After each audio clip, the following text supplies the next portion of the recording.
आरती, संध्या और सरिता 3 बहुएं थी और तीनों की आपस में बहुत ही अच्छी बना करती थी। तीनों ही देवरानी, जेठानी कम और सहेलियां जैसी ज्यादा थी। एक दिन तीनों ही साथ में बैठकर बातें कर रही होती है और चाय की चुस्कियां लेकर अपनी सास की चुगलियां कर रही होती हैं। मैं तो माँ जी को बार बार समझा कर थक गई कि ज्यादा एसी चलाना भी अच्छा नहीं होता। पहले तो वो मजे मजे में एसी चला लेती हैं और फिर उसके बाद डॉक्टर की दुकानों के चक्कर काटती रहती हैं। कल रात को तो माँ जी ने हद ही कर दी थी। मैंने उन्हें बोला कि बाजार से जाकर थोड़े फल लेकर आ जाओ। वो सस्ते सस्ते सड़े हुए फल लेकर आई हैं और कहने लगी कि जो जो हिस्सा अच्छा है वो काट कर हम खा ले। मैं तो अब माँ जी को अपने किसी भी रिश्तेदारों के फंक्शन में लेके नहीं जाने वाली। मैं उन्हें लेकर गई तो क्या पता किसी को भी कहने लगे कि मैं ये साड़ी चांदनी चौक से लेके आई हूँ 200 रुपए में। तुम्हें 1000 रुपए में किसने दे दी? तीनों अपनी सास की चुगलियां कर ही रही होती हैं कि तभी वहाँ पर उनकी सास प्रेमलता ही आ जाती है और तीनों की बातें वो सुन लेती है और तीनों से गुस्सा होते हुए कहती है, तुम तीनों को और कुछ काम नहीं है क्या? जब देखो बहू की महफिल लगाकर बैठ जाती हो। माँ जी आप कब आई? हमें तो पता ही नहीं चला। हम तो बस ऐसे ही आपके बारे में थोड़ी सी बातचीत कर रहे थे। हम आपसे प्यार ही इतना करते हैं कि बिना आपके बारे में बात किए हमसे रहा नहीं जाता। मैं सब जानती हूँ, तुम लोग मेरे बारे में बात नहीं कर रहे थे, मेरी चुगलियाँ कर रहे थे। इसलिए अब मुझे मक्खन लगाने की कोई जरूरत नहीं है। ये बाल मैंने धूप में सफेद नहीं किए हैं। माँ जी, आपके बाल तो सफेद है ही नहीं, आपके तो सारे बाल काले हैं। अरे संध्या, तुम भी बेवकूफ हो। माँ जी ने परसों ही डाई की है, इसलिए माँ जी के बाल आपको काले लग रहे हैं, वरना इनके तो सारे बाल सफेद हो चुके हैं। अब क्या करें, माँ जी बुढ़िया भी तो हो गई हैं, इसलिए बाल सफेद होंगे ही ना। अभी तक तो तुम मेरे पीठ पीछे मेरी बुराइयां करती थी और अब तुम मेरे सामने ही मेरी चुगलियां कर रही हो। तुम्हें शर्म आनी चाहिए। अभी के अभी ये बहुओं की महफिल खत्म करो और अपने अपने कामों में लग जाओ। एक बहू बर्तन साफ करेगी, एक खाना बनाएगी और एक जाकर कपड़े धोएगी। प्रेमलता के गुस्से के आगे तीनों ही बहुएं अपना अपना काम करने के लिए चली जाती हैं। ऐसे ही हर रोज हुआ करता। जल्दी जल्दी वो अपना सारा काम निपटा लिया करती और उसके बाद महफिल लगाकर किसी न किसी की बुराइयां करने बैठ जाया करती। एक दिन प्रेमलता ने अपने पति से गुस्से में कहा, मैं तो अपनी बहुओं को समझा कर थक गई हूँ। वो जब देखो किसी न किसी की चुगलियां करने बैठ जाती हैं। अरे क्या हो गया भाग्यवान? हाँ, क्या हो गया? अरे बहुएं तुम्हारी चुगली करने बैठ गई थी क्या? जो तुम्हारा पारा इतना हाई है?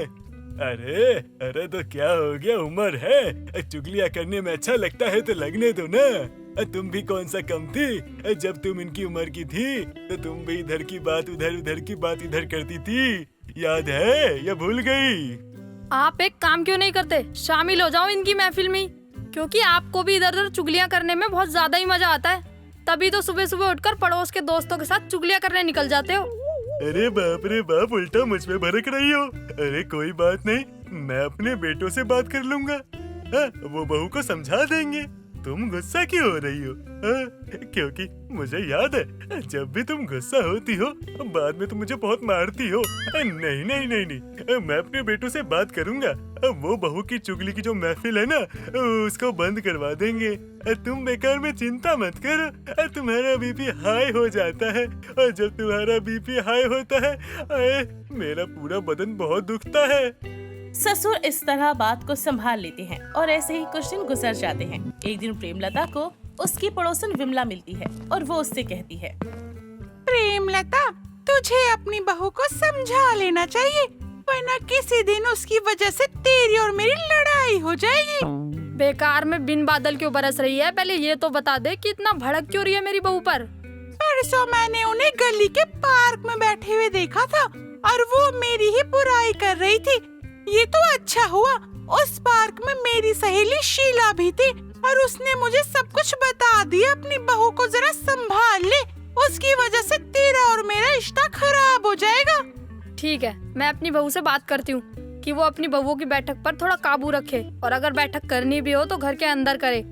ऐसे इधर उधर बैठकर लोगों की बुराइयां करना बंद करें। प्रेमलता अब ऐसे ही परेशान हो जाती है, लेकिन उसकी बहुएं वो तो कुछ सुनने को तैयार ही नहीं थी और ये बात तो खुद प्रेमलता भी जानती थी। इसलिए वो अपनी बहुओं से कुछ नहीं कहती और खाना पीना सब कुछ बंद कर देती है।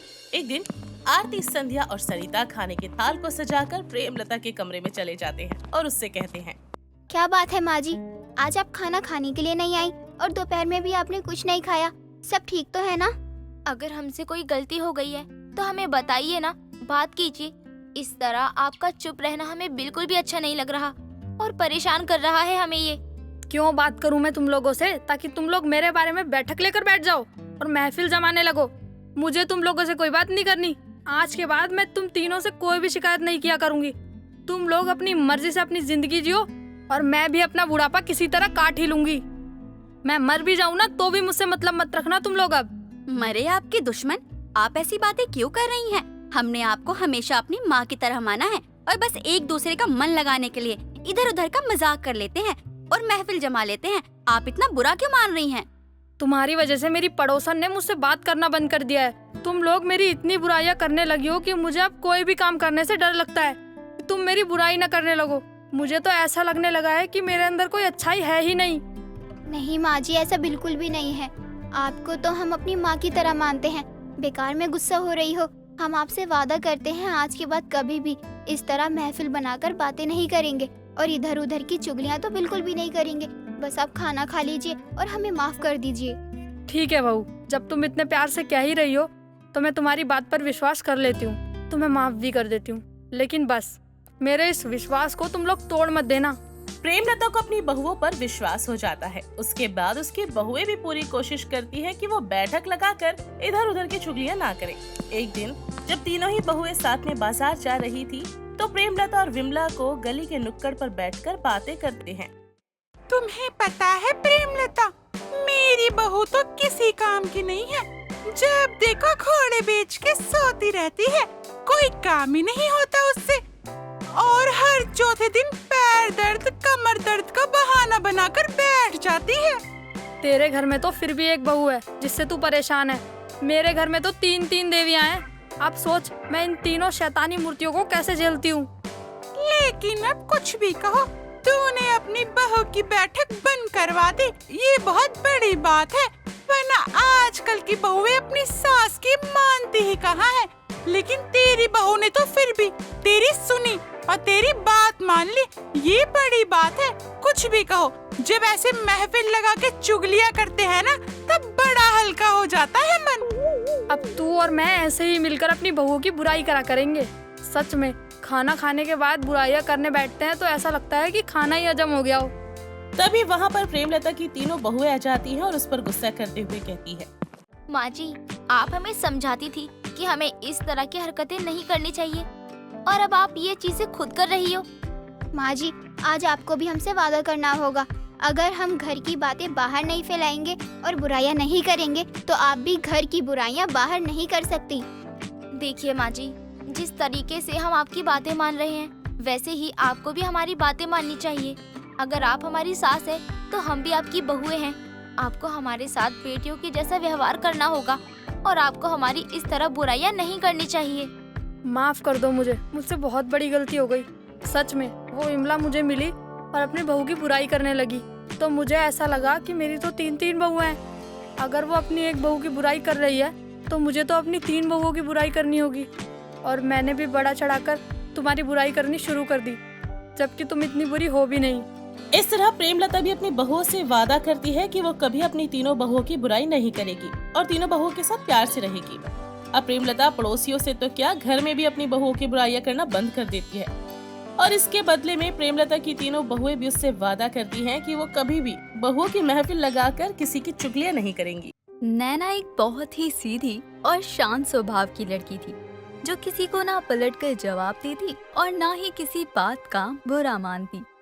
एक दिन नैना अपनी ननद रश्मि के कमरे की सफाई कर रही थी। तभी रश्मि बाहर से आती है और अपनी भाभी को कमरे में देखकर अपनी माँ माला को बुलाती है। माँ ये देखो, मैंने आपसे पहले ही कहा था कि भाभी मेरे कमरे में जाने के बाद आती है और तभी मेरे कमरे में मेरा सामान भी गायब होता है। आज तो मैंने भाभी को रंगे हाथ ही पकड़ लिया है। ये आप क्या कह रही हो ननद जी? मैं भला आपके कमरे से कुछ भी क्यों चुराऊंगी? अपने घर से चोरी करना ये मेरे लिए कितनी शर्म की बात होगी ननद जी। भाभी अब आप भोली भाली बनने की कोशिश मत करो। मैं आपकी सच्चाई से अच्छे से वाकिफ हूँ। खुद तो एक गरीब परिवार से उठकर यहाँ आ गई हो और यहाँ आकर भी चोरी करना शुरू कर दिया। सच सच बताओ, यहाँ से सारा सामान चोरी करके आप अपने मायके भेजती हो ना? नहीं ननद जी, मैं आपके कमरे में बस इसलिए आई थी क्योंकि पूरा घर साफ कर दिया, लेकिन बस आपके कमरे में ही झाड़ू नहीं लगाई थी और ना ही सफाई हुई थी। मैं बस सफाई करने ही आई थी। हाँ बहू, जब से तू इस घर में आई है तब से तो तू घर की सफाई ही कर रही है। रोज कुछ ना कुछ हमारे घर से गायब ही हो रहा है। तुझे शर्म नहीं आती क्या अपने ही घर में चोरी करते हुए? माँ जी, आप भी मुझ पर ऐसे गलत और झूठे इल्जाम लगा रही हो। मेरी बात का विश्वास करो, मैं कोई चोरी करने नहीं आई थी यहाँ। मैं तो बस अपना काम कर रही थी। माँ, भाभी ऐसे सच नहीं बोलने वाली है। हमें भाभी की तलाशी करनी होगी, तभी सच सबके सामने आएगा। नहीं, ये तो बहुत चालाक है। अब तक तो इसने यहाँ से सामान अपने माँ के घर भी भिजवा दिया होगा।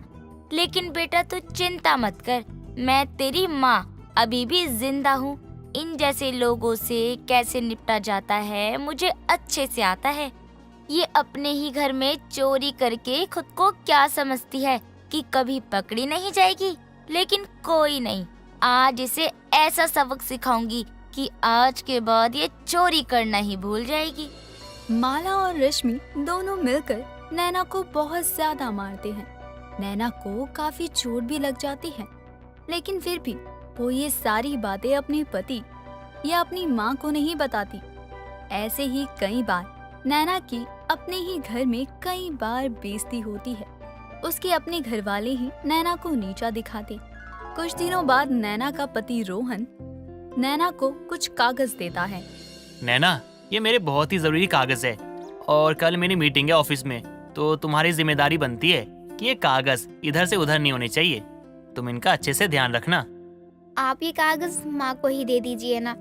आपको तो पता है ये सब मुझसे नहीं संभाला जाता, फिर भी आप इतने जरूरी कागज मुझे ही रखने को दे रहे हो। अरे यार नैना, कल सुबह मुझे ऑफिस जल्दी जाना है और अब माँ को सुबह सुबह उठाना अच्छा नहीं लगेगा ना। और बस इसलिए ये पेपर्स ना मैं तुम्हें दे रहा हूँ संभालने के लिए। अच्छे से ध्यान रखना। ठीक है, आप बोल रहे हो तो मैं संभाल कर रख दूंगी। नैना और रोहन की सारी बातें रश्मि और माला सुन लेते हैं। माँ, आपने सुना ना अभी भैया ने इस लड़की से क्या कहा? हाँ मैंने सुना, लेकिन इसमें हमारा क्या फायदा। बल्कि ये सुनकर तो मुझे और भी ज्यादा गुस्सा आ रहा है कि ये लड़की अब मेरे बेटे को पूरे अपने वश में करना चाहती है। देख रही है कैसे मेरे ही बेटे ने अपने जरूरी कागज मुझे देने से ज्यादा जरूरी इस लड़की को देना सही समझा। हाँ माँ, मैंने सब देखा और सच कहूँ तो ये अच्छा हुआ। अब देखना मैं क्या करती हूँ। रश्मि इतना कहकर अगले ही दिन अपनी माँ के साथ मिलकर सुबह सुबह अलमारी से रोहन के जरूरी कागजात निकाल कर छुपा देती है। जब रोहन वो जरूरी कागजात नैना से मांगता है और नैना को वो नहीं मिलते तो रोहन को बहुत ज्यादा गुस्सा आता है। यार नैना, मैंने तुम्हें एक काम दिया था कि ये कागज को आराम से रखना संभाल के, लेकिन तुमसे वो तक नहीं हुआ। तुम खुद अनपढ़ हो, इसलिए तुम्हें इतने जरूरी कागज के बारे में कुछ नहीं पता है। मैं सच कह रही हूँ रोहन, वो कागज मैंने संभाल कर अलमारी में ही रखे थे, लेकिन अलमारी से कहाँ चले गए ये तो मुझे भी समझ नहीं आ रहा। लेकिन मैंने ये जानबूझकर नहीं किया है। कितना झूठ बोल रही है ना भाभी आप। और नहीं तो क्या, साफ साफ झूठ ही है। अरे जब मेरे बेटे ने वो कागज तुझे रखने को दिए थे तो वो कहाँ जा सकते हैं। तू इतनी भी भोली नहीं है जितनी बनने की कोशिश कर रही है। भाभी, आप भैया और हमसे किस बात का बदला ले रही हो? भैया तो आपसे इतना प्यार करते हैं, आपको इस घर की बहू बनाया उन्होंने, फिर भी आप भैया के बारे में ना सोचकर बस अपने बारे में सोचती रही। सच में ये बहुत गलत किया आपने। आपको तो शर्म आनी चाहिए ये सब करते हुए। आप लोग इससे ये बातें बोल के अपना मुंह क्यों गंदा कर रहे हो? आपको दिखाई नहीं दे रहा क्या कि इसे किसी भी बात से कोई फर्क नहीं पड़ता है? और ये देख के मुझे बहुत दुख हो रहा है। नैना की सास और ननद दोनों नैना को नीचा दिखाने का एक भी मौका जाने नहीं देते थे, और इस बार तो वो दोनों इतना कर देते हैं कि अब रोहन भी उनकी तरफ से कुछ नहीं कहता। कुछ दिनों बाद माला सीढ़ियों से आ रही थी और नैना को वहाँ से आते हुए देखकर खुद गिर जाती है। गिरने की आवाज सुनकर वहाँ पड़ोसन आती है। अरे क्या हुआ है माला? मेरी बहू मेरी जान लेना चाहती है, मुझे सीढ़ियों से गिरा दिया। माँ जी आप झूठ क्यों बोल रही हो? मैंने आपको कब गिराया सीढ़ियों से? आप तो खुद गिरी हो। नैना बहू, तू बस कर जा। यहाँ तेरी सास जमीन पर गिरी पड़ी है और अब भी तुझे अपनी सास की ऐसी हालत में सहारा देना याद नहीं आया, बल्कि बहस करना याद आया है। बार बार अपनी सास और ननद के अत्याचार से नैना बहुत परेशान हो जाती है। रात में सोते हुए वो खुद से बात करती है। जब यहाँ मेरी किसी को जरूरत ही नहीं है तो मैं यहाँ क्यों ही रहूँ?